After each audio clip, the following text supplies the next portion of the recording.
On est au début des vacances scolaires. Shahrazed a 10 ans.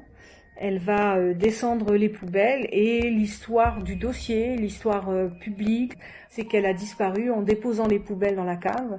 Elle habite dans un HLM, il fait très chaud ce jour-là, il y a un orage qui s'annonce. Et il va falloir plusieurs années de travail pour qu'un jour, enfin, on ait une autre histoire.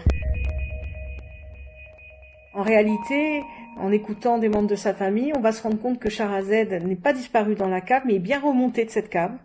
Et qu'elle est partie ensuite rejoindre quelqu'un ou qu'elle avait un rendez-vous. Et plusieurs témoins vont la voir. Shahrazed, elle s'est pas évaporée. Il y a des personnes qui l'ont vue. Et il n'est pas trop tard. Mais il est temps que les témoins parlent. Et je vous assure que dans des tas de dossiers, on a des témoignages qui arrivent des fois 20 ans, 25 ans, 30 ans après, qui nous aident à débloquer la situation.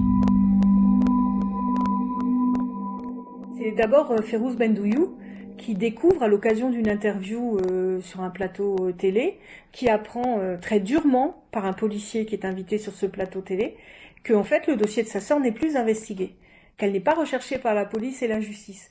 Tout va démarrer comme ça, et donc Férouz va nous saisir, et elle va nous mettre en contact avec les autres familles qu'elle va elle-même contacter, et là on va se rendre compte du désastre, c'est-à-dire que quand on va demander la copie des dossiers, on va se rendre compte qu'on n'a aucune copie d'aucun dossier.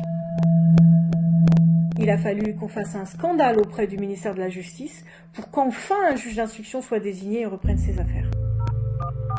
Tu m'appelles Férouz ? Oui.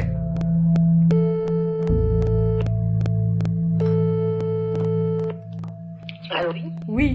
Tu m'entends ? Oui. On est censé voir le juge d'instruction dans quelques semaines. Voilà, je voulais savoir ce que t'en pensais. Moi, je vais être sincère. C'est pas que j'attends rien de cette nouvelle juge, hein, pas du tout, au contraire. Mais j'ai 45 ans. Ça fait 30 années que jour après jour, je suis. Ça fait 35 années que les dossiers nous passent tous sous le pif avant que le dossier soit traité. Et en fait, j'ai surtout pas envie d'entendre dire « Oui, mais depuis la dernière fois qu'on s'est vu, il s'est passé 5 ans, il n'y a rien eu. » Là, si on n'y arrive pas, c'est parce qu'il y a absolument personne sur le terrain. On a une instruction qui n'avance pas vraiment. On n'a rien. Donc il va falloir à nouveau que tout le monde remonte au créneau et reparle de ces affaires pour qu'enfin la justice s'en saisisse. Et c'est là où le pôle pénal qui vient d'être créé est essentiel. Parce que là, on va avoir des magistrats qui vont pas se poser la question des limites administratives, qui vont avoir les outils pour peut-être travailler sur un tueur d'enfants qui a peut-être traversé la France et qui a peut-être fait beaucoup plus d'actes qu'on ne le pense. Il y a clairement un mépris social. L'origine de ces enfants, des personnes qui venaient de s'installer dans la région, qui venaient de l'étranger et qui ne parlaient parfois même pas français, qui vivaient dans ces HLM, et on les a abandonnés purement et simplement pour ces raisons-là. Il y avait d'autres choses à faire. Nous, ça fait 35 ans qu'on la cherche. Dans ce genre d'affaires, en fait, c'est pas à l'instant T qu'on n'est pas bien. C'est toute la vie. Là, c'est une histoire sans fin, en fait. Même les moments les plus bénéfiques, on se dit, mais elle aurait pu voir, elle aurait pu vivre ça. Il leur est arrivé le pire, et puis nous, on doit être la voix pour eux.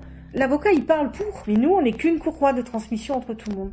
Et donc, je pense qu'au-delà du travail de réactiver un dossier, de demander des actes d'enquête, etc., c'est vraiment ce rôle d'accompagnement qui est important.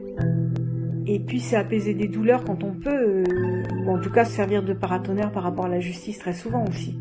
C'est compliqué, c'est un engagement, en tout cas, ça c'est sûr. C'est un engagement.